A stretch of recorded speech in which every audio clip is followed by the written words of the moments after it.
Ceux qui sont de la diaspora. Déjà, quand on est dans la diaspora, c'est vrai qu'on est congolais, on n'est plus du marché congolais. On vit dans un autre environnement qui est le Congo. On est dans un environnement de France. On a les habitudes de France. On vit sans s'en rendre compte comme un Français maintenant.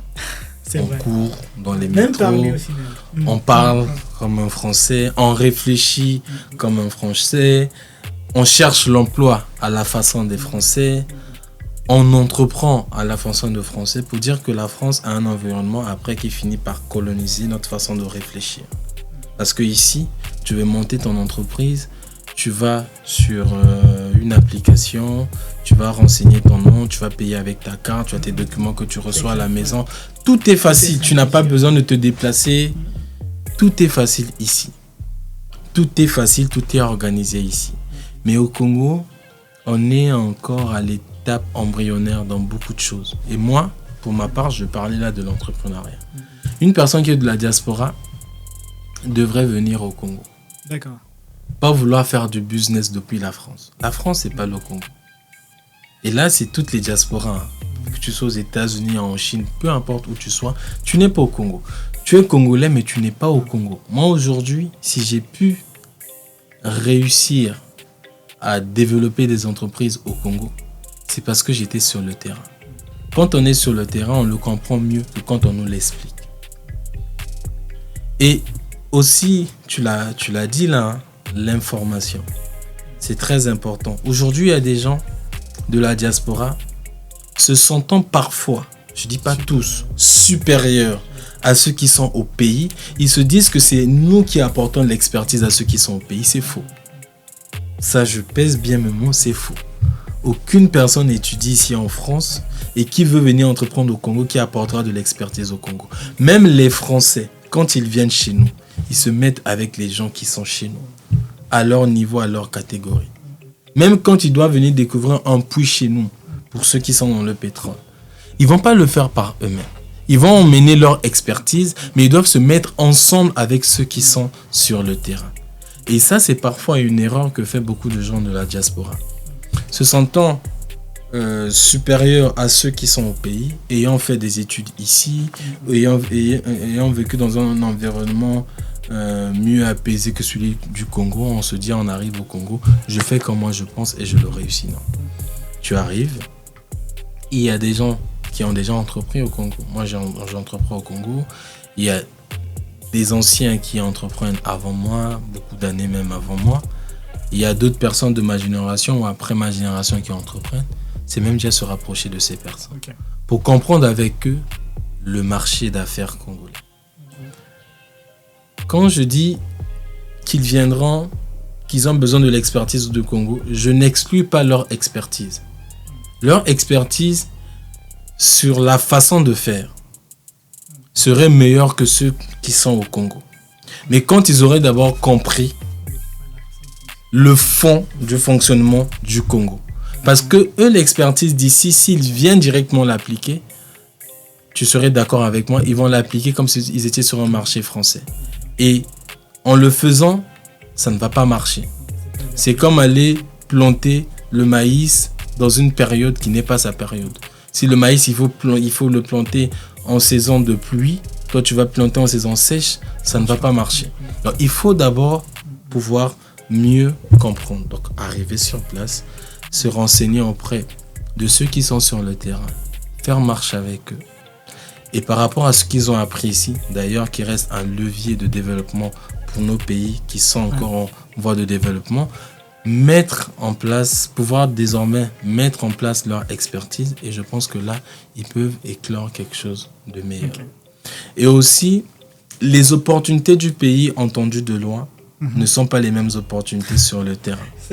Parce que c'est une belle phrase, ça. Parce qu'il y a beaucoup de gens aujourd'hui. Oui, ça marche bien. Voilà, il y a beaucoup de gens de la diaspora, c'est ça. Papa, mais moi je vais faire un truc, l'autre là. Je vois les gens là qui font les bus. Là. Ah oui, les bus ça marche bien, Quand tu prends les bus, tu envoies les bus au Congo. C'est bien, c'est un business au Congo. Mais comme j'ai dit, si tu n'as pas pris le temps de discuter avec les sachants du terrain, tu peux te casser de la figure. Dans quel sens ? Moi, je vis au Congo.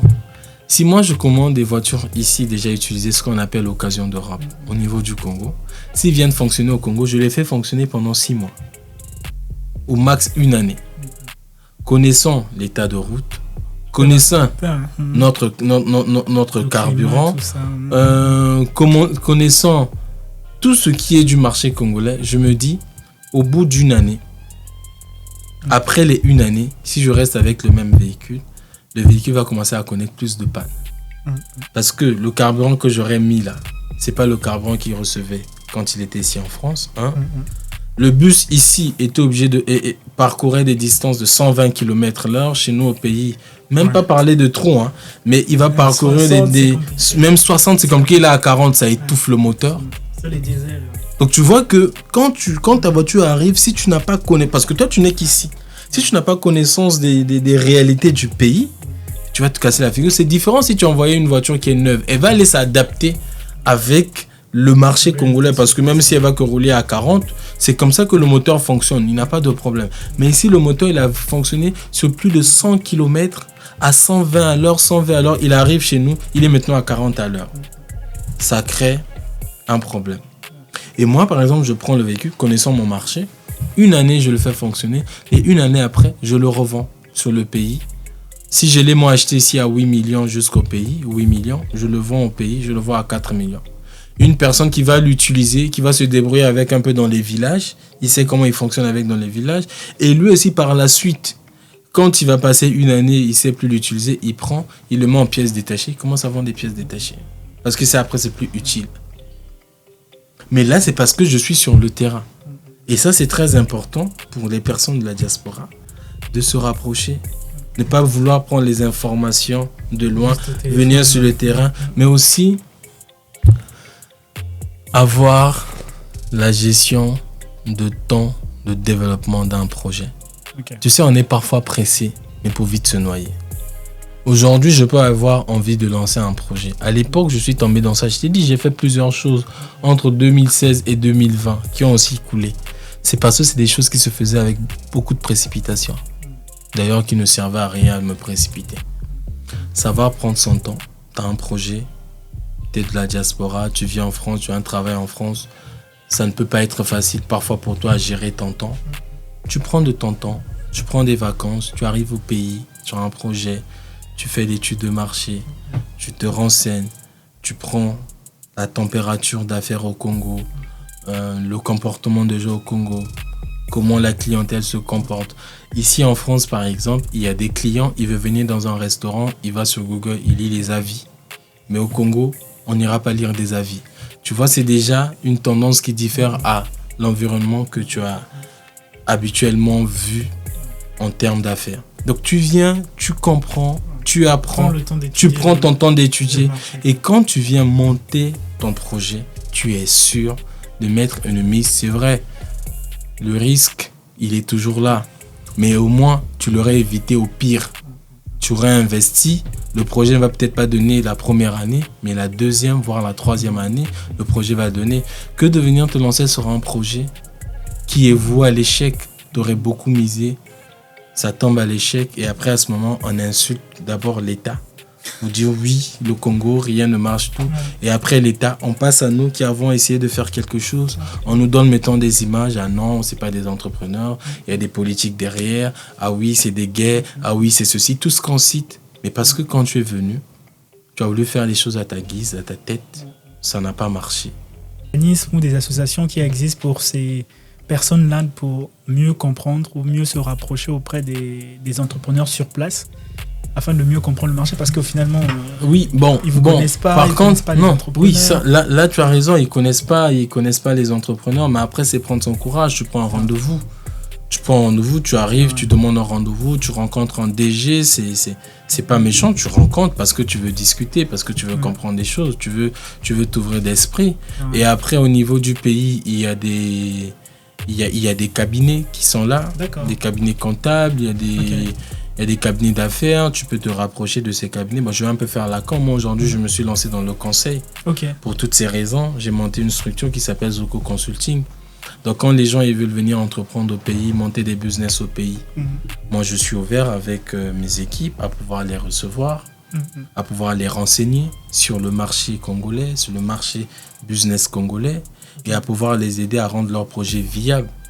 Parce qu'aujourd'hui, au Congo, tu vas voir, il y a beaucoup d'entreprises de créer.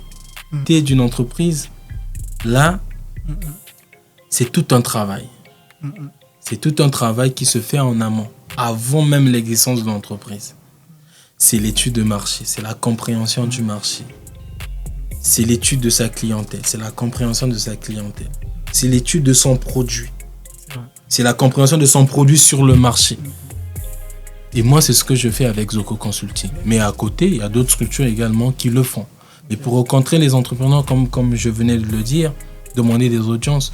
Et il y a des forums qui s'organisent aussi au niveau du pays. Même ici, il y a des gens qui organisent des forums. Ils le font, ils viennent, bon, je vois sur les réseaux, ils viennent, ils organisent des forums, c'est se rapprocher d'eux.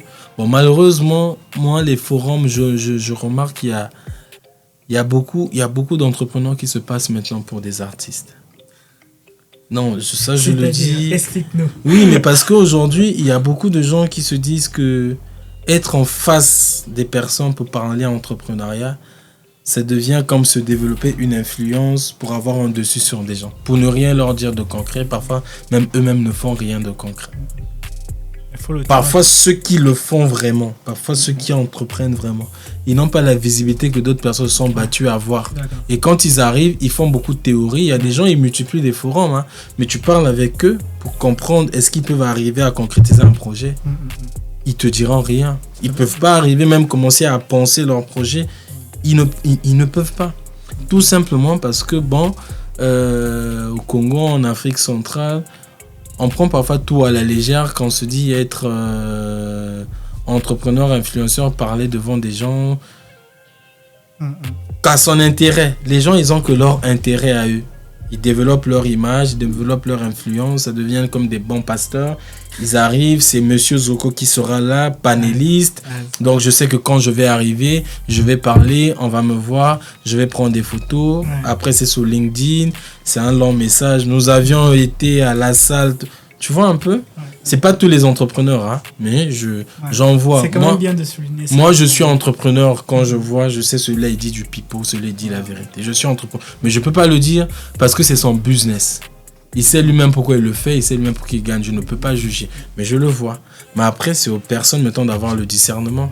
Si tu es assez intelligent, tu es assez ouvert d'esprit, tu vas une fois. Tu vas comprendre que là, on m'a juste perdu le temps. Mais là, on m'a parlé du concret, on m'a parlé de ceci. Mais sinon, la diaspora, ils peuvent venir. D'ailleurs, ils sont les bienvenus au pays, qui viennent entreprendre, mais qui se mettent avec ceux qui sont sur le terrain. Je sais qu'ils ont mieux étudié que nous qui avons été à Mariengouabi. Ils ont mieux étudié que pour ceux qui ont été dans certaines écoles du pays. Mais ils ne sont pas meilleurs entrepreneurs que ceux qui sont au pays. Parce que être meilleur entrepreneur, ça dépend de la maîtrise de l'environnement. C'est ce que j'allais dire, c'est le terrain. Celui qui est sur le terrain, il fait notre école. Tu sais, l'expérience, c'est une école. Moi, aujourd'hui, ça me fait 10 ans que j'entreprends.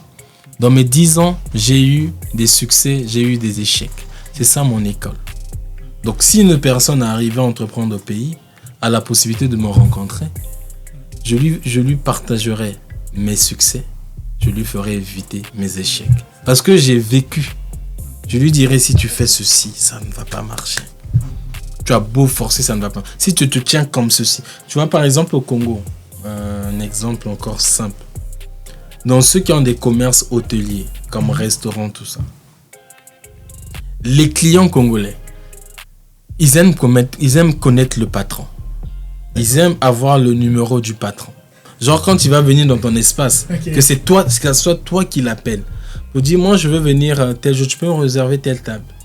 Si toi, tu quittes la France avec un comportement de patron, de quand j'arrive, je vais au restaurant, tu trouves une personne, il te salue, il te dit, je peux avoir ton numéro. Tu dis, non, attends, je te donne le numéro de mon chef de salle.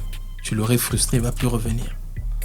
Donc, si toi, ça ne t'arrange pas de donner ton numéro à tout le monde, garde ton numéro privé, mets ton numéro d'affaires, où tu vas répondre à tout le monde. Moi, j'ai un numéro comme ça, je réponds à tout le monde.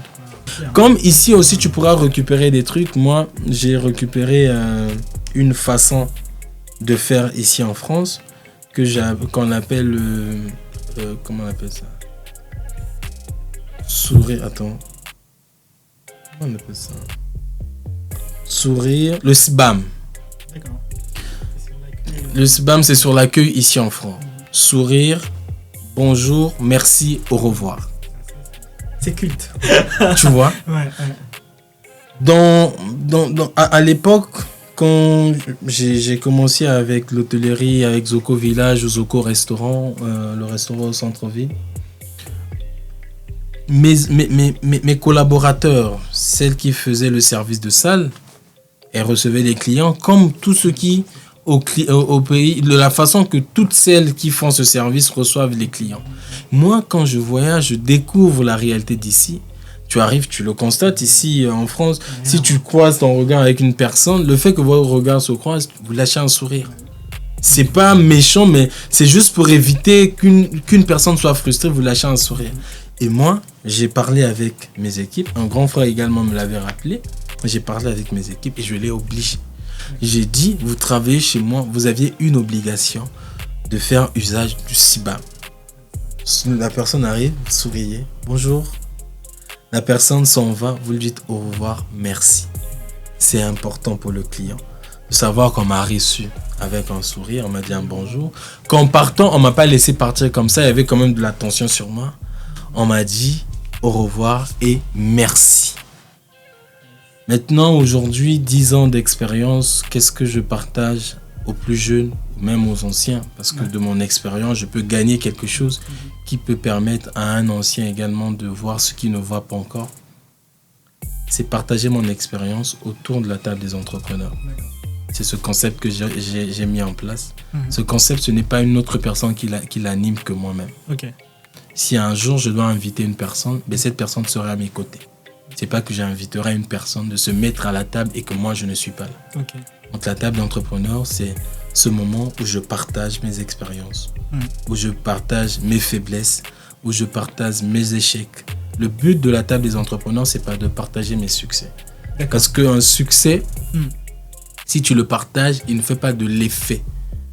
Bon, il va te faire de l'effet un sentiment d'appréciation, mais il va pas te faire un effet d'apprentissage. C'est juste, tu vas dire waouh, tu seras content. Mais un échec que tu partages, un échec que tu as pu surmonter, que tu partages, fait école. Yes. Une personne pourra prendre cet exemple pour mettre dans son parcours à pouvoir également créer des succès sur son chemin. Yes. En tout cas, très inspirant. Nous, en tout cas, on a pris ici le mot résilience, persévérance également. Et en tout cas, vous souhaite en tout cas beaucoup de succès encore dans ce que vous faites. Merci en tout cas. Et ma dernière question sur la table des entrepreneurs. Comment on fait justement, si quelqu'un te suit là aujourd'hui, se dire comment on fait pour rejoindre la table d'entrepreneurs? Y a-t-il des critères? Il y a un site? Bon, pour la table des entrepreneurs, nous sommes en train de concevoir le site. Il sera prêt avec Zoko Consulting. C'est Zoko Consulting qui organise la table des entrepreneurs. Mais toutefois que nous organisons, c'est quasiment chaque samedi. D'accord. Chaque samedi de chaque semaine. Okay. On le fait ou en visio ou en présentiel. Okay. Quand je suis en France, je le fais en visio. Quand je suis au Congo, je le fais en présentiel. Et même en France, si je peux avoir une salle de disponible, je peux le faire en présentiel. Et comment on s'inscrit? On le met sur ma page LinkedIn. D'accord. Dès que c'est prêt, c'est sur LinkedIn. On met une publication pour dire que samedi, là, les inscriptions sont ouvertes. Et pour ceux qui veulent s'inscrire, ils viennent se positionner. Il y a un fichier qu'on les envoie, ils remplissent. Et quand ils sont retenus, le samedi, ils participent à la table des entrepreneurs. Nous ne prenons que 6 personnes. 6 personnes parce que le but de la table des entrepreneurs, c'est échanger, écouter, apprendre. Et avec 6 personnes, je me sens capable de les écouter, de partager et de surtout avoir de l'attention sur eux. S'ils sont plus de 6, ils sont 10, ils sont 15, c'est possible, mais c'est pas facile. À un moment donné, je peux me perdre. Alors, quand il y a 6 personnes, on a la possibilité de vraiment échanger, d'aller dans un fond.